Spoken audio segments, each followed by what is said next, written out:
Fala, meus amigos e amigas são paulinos, uma ótima quarta-feira para vocês. Estamos aqui trazendo mais um vídeo no canal com as últimas informações do Tricolor. Estou trazendo um corte do Seleção Sport TV, onde Rizek faz uma boa análise dessa vitória do São Paulo e a repercussão do caso Bobadilla. Se inscreva no canal, deixa seu like, seu comentário e vamos aí para o vídeo. E o jogo? Vamos começar com o jogo e depois entrar no caso de xenofobia. Não estou dizendo que não é grave, não. Pelo contrário, eu acho gravíssimo o que aconteceu no Morumbi. Mas eu queria primeiro falar do jogo e depois falar sobre a xenofobia e sobre o comportamento do Zubeldia ontem, na talvez pior entrevista do ano.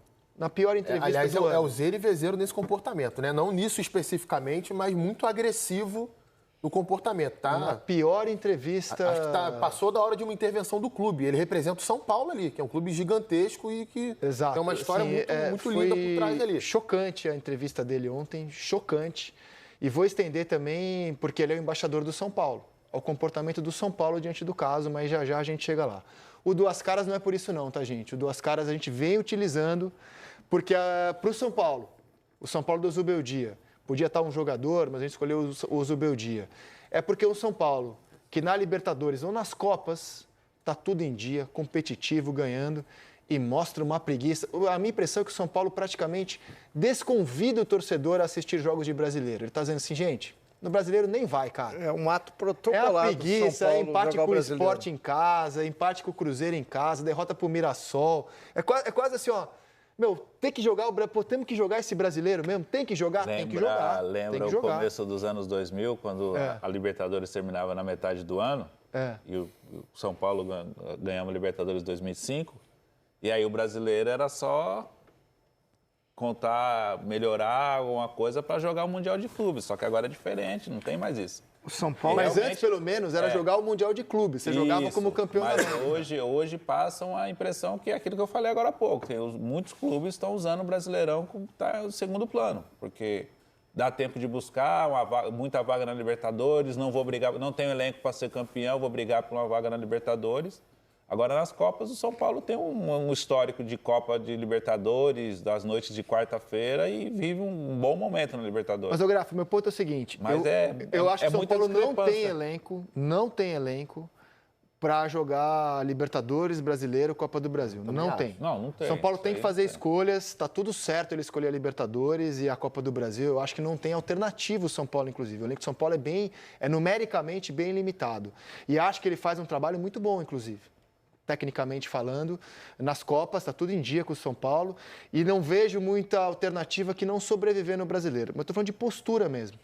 Porque, por exemplo, sábado, contra o Mirassol, tinha mais 30 mil pessoas no Morumbi. A torcida tem ido ao Morumbi. Tem uma responsabilidade. Então, pelo menos, em respeito a quem vai ao jogo, o São Paulo tem que comer um pouco mais de grama nesses jogos. Porque, assim... Está muito sonolento o time no Campeonato Brasileiro. O time está acreditando demais nesse discurso, que é o discurso realmente que tem que ser feito. Brigar pelo título das Copas e sobreviver no Brasileiro, mas pelo menos em respeito a quem está quase que lotando o Morumbi em todos os jogos, não dá para ter a noite de sábado. Mas, assim, o curioso nesse sentido, eu concordo contigo, realmente, em alguns jogos no Morumbi, às vezes o time... Ele demora a ter o comportamento que deveria ter. Pega o jogo com o Sport em casa, o jogo com o Cruzeiro em casa, o jogo agora contra o Mirassol em casa. Jogos de 10. Cara, é uma nhaca. Eu acho que tem um pouco da nhaca, mas se a gente tentar pensar num contraponto, se a gente pega o jogo do São Paulo fora de casa contra o Botafogo, pelo Campeonato Brasileiro. Foi bom. Foi bom jogo. O jogo do São Paulo contra o Palmeiras, na Arena Barueri. O Palmeiras foi melhor que o São Paulo, mas não foi porque o São Paulo deixou de lutar. Inclusive, até quando o São Paulo passou a ter melhores jogadores em campo, São Paulo chegou perto de vencer o jogo. Tá, São Paulo foi para se defender em Barueri. E fez um pra jogo segurar um 0-0. Acho que a gente concorda nesse sentido. Eu acho o seguinte... O Morumbi ele tem que propor o jogo. O São Paulo... Ele tem essa dificuldade. O jogo contra o Galo fora de casa. 0-0 foi bom. Vocês concordam? São Paulo disputa as Copas e participa do Brasileiro. É isso. Concordo. Só que você tem uma responsabilidade com o torcedor. É isso que eu tô falando. Se você tem 30 mil pessoas no Morumbi, você tem que jogar. Também acho. Você não é obrigado, mas você tem que jogar. Meu, e Você o estádio hoje é caro, dá trabalho, entendeu? Cara, Mas 30 mil pessoas vão lá, 30 mil pessoas não é meia dúzia de gato Não, pingado. eu sei. Isso aí então, você pode razão. priorizar as Copas, mas você tem que jogar a competição. Claro. É um clube profissional, um clube vencedor, cara. Você não pode banalizar o resultado. Ou comunica assim, ó, brasileiro, assim, e é o que eu acho que é um fato mesmo. Brasileiro, gente, a realidade é essa, é meio de tabela. Mas Assim, mas o São Paulo não é meio de tabela. vale a pena o Morumbi, porque o time vai se entregar ali, vai se matar. Isso, na minha opinião, isso não tem acontecido São Paulo no brasileiro. tá 3 pontos do Z4. Né? E tem acontecido nas Copas. O São Paulo não é brilhante nas Copas, mas ele compete nas Copas. E ontem ele garantiu a primeira colocação com esta vitória, a qual debatemos nesse momento. São Paulo 2, Tajeres 1, Coutinho. Então, só para concluir a minha visão com relação ao Campeonato Brasileiro, eu já falei isso aqui em outros programas da casa. Eu acho que os jogos do Campeonato Brasileiro eles são mais imprevisíveis do que os jogos de Libertadores. Os jogos de Libertadores, você sabe mais ou menos como o adversário vai jogar e qual é a estratégia que ele vai planejar para te enfrentar. E a partida de ontem é mais uma dentro desse sentido, assim como todos os outros jogos do São Paulo na primeira fase da Libertadores. O São Paulo sofreu em determinado momento desses jogos, né? Ele teve dificuldades, ele conseguiu passar pelos momentos difíceis dentro de cada partida e aos pouquinhos ia se estabelecendo em campo, ia ganhando mais agressividade, ia descobrindo a melhor forma de ferir a equipe adversária. O jogo de ontem é muito parecido nesse sentido, acho até que o São Paulo fez jogos melhores do que a partida de ontem nessa Libertadores. Mas é difícil avaliar esse jogo. É difícil, tinha 12 desfalques. Essa é uma realidade, Led, é aí que eu vou entrar na diferença do São Paulo da Libertadores para o Brasileirão, sem querer fugir do tema do jogo de ontem. Eu acho que em jogos de Libertadores você consegue ter um plano de jogo e seguir esse plano de jogo sem tanta interferência da equipe adversária. Não é por falta de qualidade, não. É por você já conhecer o jeito que a equipe vai jogar. Você não tem um leque tão grande de opções. O que o Tajeres vai fazer diferente daquilo que o Zubeldia já imaginava? O que o Alianza Lima faria de diferente? Então, são jogos mais previsíveis para mim dentro desse sentido. Jogos de Campeonato Brasileiro, por exemplo, para citar o último do São Paulo contra o Mirassol, que, aliás, é um time que não jogou mal nenhum jogo nesse Campeonato Brasileiro e que tem jogado, inclusive de forma corajosa, seja dentro de casa ou fora de casa, você vai encarar um adversário que está jogando apenas essa competição, nem a Copa do Brasil o Mirassol está jogando, que se planeja uma semana inteira para aquela partida ali, para enfrentar o São Paulo dentro do Morumbi. Então você automaticamente vai ter mais dificuldade do que encarando uma partida como essa de Libertadores, na minha opinião. Eu acho que tem, sim, um comportamento que pode ser um pouco mais faca entre os dentes, vamos colocar assim, mais sangue no olho mesmo, em partidas de Campeonato Brasileiro que acontecem em jogos de Libertadores, mas eu vejo os jogos de Campeonato Brasileiro com uma dificuldade maior, pelo menos na primeira fase em relação a Libertadores, nesse sentido de você ter previsibilidade sobre o adversário. Jogos de Campeonato Brasileiro, cara, é difícil você muitas vezes... o São Paulo conseguiu as vitórias, todas as vitórias fora de casa e no Morumbi só ganhou uma? Nos jogos de Libertadores? Acho que tem a ver com isso também. Porque quando nos jogos fora de casa, o São Paulo inicialmente teve uma estratégia mais defensiva, de segurar o adversário. Os 3 jogos fora de casa foram assim. O Grafite me parece que opinou isso também, né, Grafa? Que o São Paulo tem mais dificuldade quando ele tem que propor jogo, furar a retranca. Tecnicamente são inferiores à equipe. As equipes são Alianza Lima ou Tajeres. Aí fora de casa ele espera o adversário. Os 3 jogos foram assim. Se você pega os primeiros 15 minutos, é sempre assim. Bom, primeiro que eu acho que tem uma limitação clara de elenco, que aumenta muito com as lesões do Caleri, do Lucas, que é o melhor jogador do time. Ele teve muito tempo fora, o Oscar, o Lucas, o Caleri. Tem que trazer muito garoto para jogar. Acho o elenco Ferreirinha do São Paulo foi o melhor jogador do time durante um mês e pouco. Acho o elenco do São Paulo bem problemático assim para jogar tantas competições, mas é o que o clube pode ter nesse momento, beleza. Mas também fico curioso e é difícil debater em alto nível com o Zubeldia, porque ele odeia a entrevista, ia ser difícil fazer perguntas normais para ele, né? Ele acha que está sempre sendo perseguido. Ele só quer elogios e assim, mas eu acho que essa é uma pergunta que eu adoraria fazer a ele, porque eu não sei a resposta. Então a gente pergunta coisas que a gente não sabe a resposta. Se você pegar o histórico do Zubeldia como técnico, e o principal sucesso dele é na LDU, a LDU é justamente isso, né, cara? É um time que em nível continental vai jogar fechadinho fora. Vai jogar muito mais vezes fechadinha do que como protagonista, amassando. Será que também falta isso, esse repertório, na carreira de um jovem treinador, que ainda vai ampliar muito o seu repertório? É uma pergunta que eu gostaria de fazer, mas tenho até medo de fazer, porque ele é tão truculento ao ouvir questionamentos e perguntas, e eu entendo a pressão que ele sofre. Defensivo demais, né? Ele é muito atacado, ok, beleza. Mas a entrevista não é o forte do Zubeldia, seguramente é uma pena.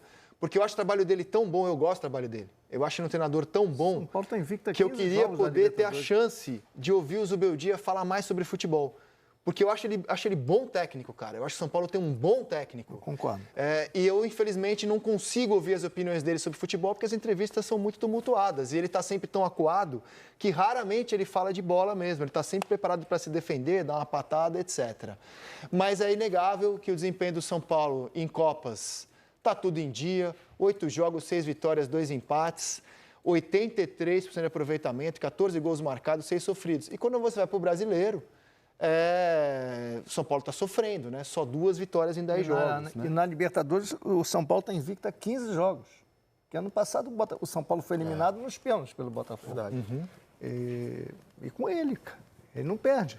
O que o São Paulo fez esse ano na Libertadores jamais havia feito. Ganhar os 3 jogos da fase de grupos fora de casa. E é difícil fazer isso.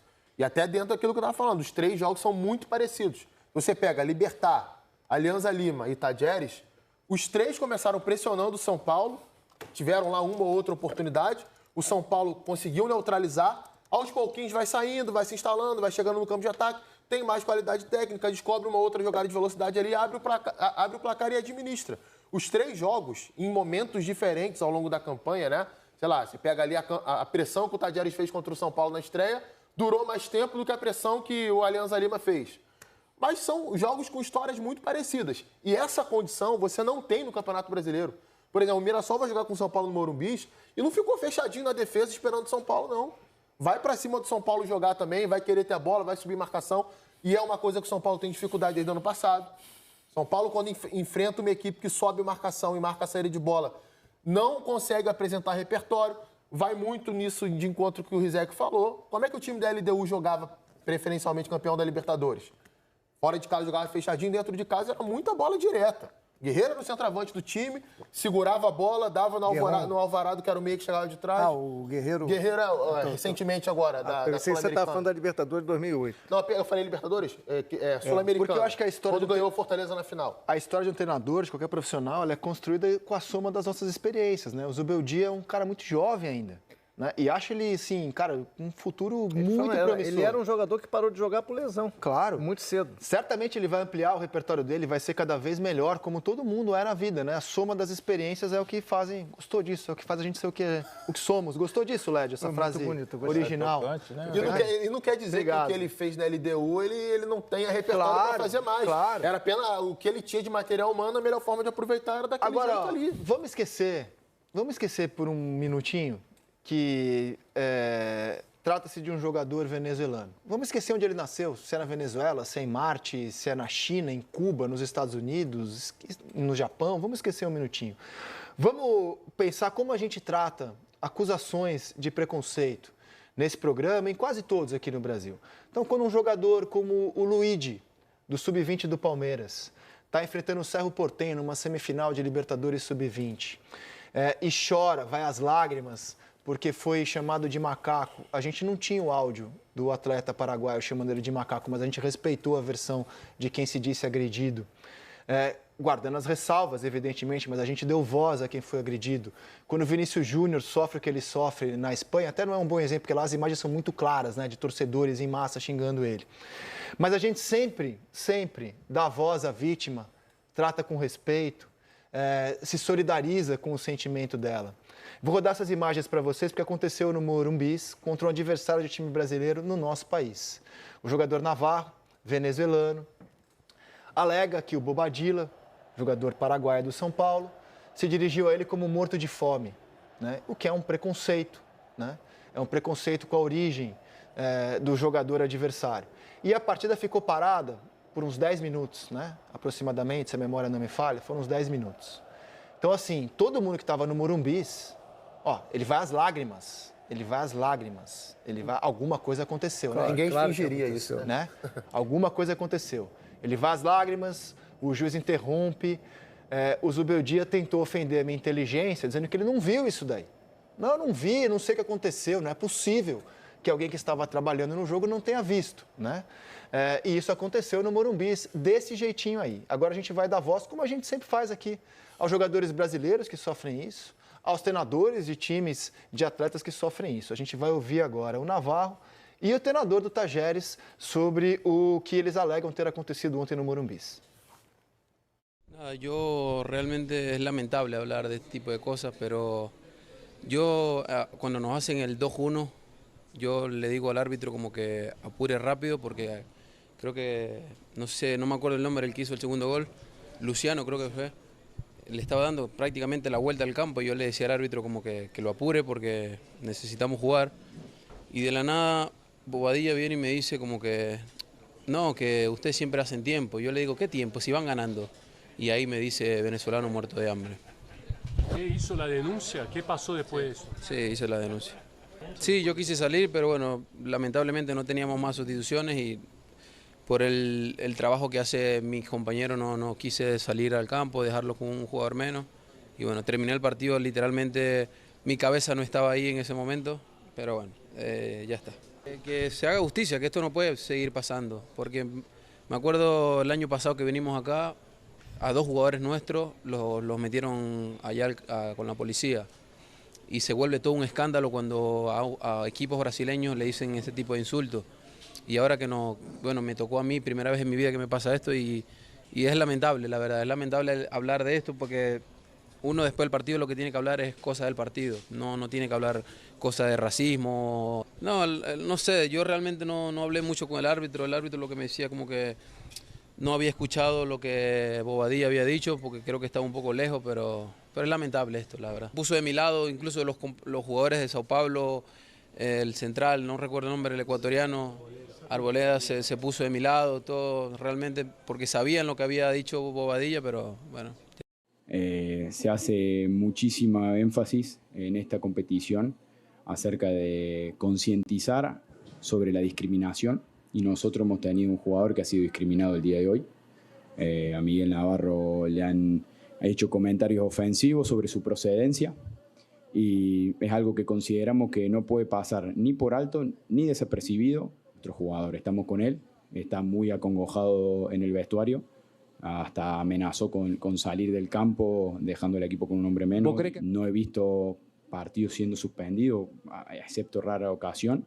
Creo que la Conmebol, así como tiene el protocolo para concientizar acerca de la discriminación, debería también tener un protocolo en caso de casos discriminatorios como lo tuvo hoy. Eu gravei um vídeo sobre isso há pouco, já subiu e está nas redes sociais. É chocante a quantidade de torcedores do São Paulo. E eu sei que eles não representam a grande torcida do São Paulo, mas foram as pessoas que foram lá se manifestar nas redes sociais. E foram atacar o Navarro. E atacar a mim, dizendo que é mimimi, que isso aí é mimimi, é lacração. E eu queria propor uma reflexão. Quando é com um jogador de clube brasileiro, a gente não fica indignado? Qual a diferença que ele joga no Tajeres? Já que o assunto não é clube de futebol, é preconceito. Então, que diferença faz se ele joga no Tajeres, no Real Madrid, no Palmeiras, no São Paulo, no Flamengo? Não tem diferença.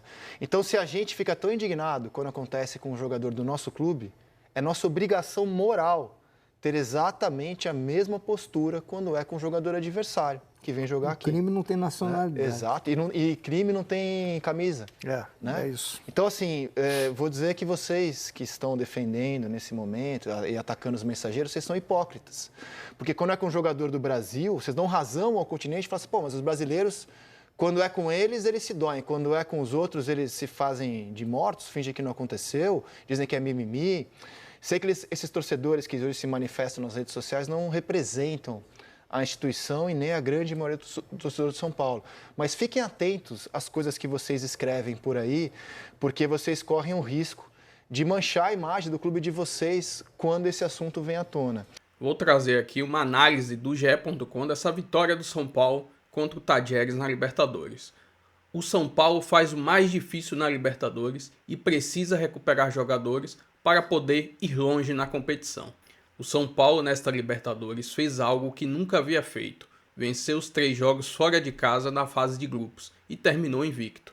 O tricolor teve dificuldades em todos os seus jogos no Morumbi e é isso que precisa mudar para a sequência da competição. Como visitante, o São Paulo venceu Tajeres, Libertad e Alianza Lima nesta Libertadores. No Morumbi, porém, só conseguiu a vitória da última terça-feira com sofrimento. Para ir ainda mais longe e manter vivo o sonho do título, o tricolor precisa aproveitar melhor o fator casa, normalmente decisivo, ao seu favor. O São Paulo precisa do Morumbi lotado e para isso precisa mostrar para o seu torcedor que isso será na medida do possível traduzido em bom futebol, em esperança de um título expressivo e a tradicional força em sua casa. Caso contrário, o tricolor perde o que tem de melhor em noites de Libertadores, a mística do seu estádio. O que o São Paulo também precisa mudar para a sequência da Libertadores é a quantidade de jogadores lesionados, e isso sem dúvidas é o que mais atrapalha o tricolor, em casa e também como visitante. E o São Paulo sofreu mais uma vez em sua casa. Mesmo com a vitória, foi pressionado até o fim, obrigando o goleiro Rafael a fazer boas defesas para garantir o resultado. Antes, também na fase de grupos, o tricolor havia empatado com o Libertad e Talleres. A equipe assim terminou esta competição invicto.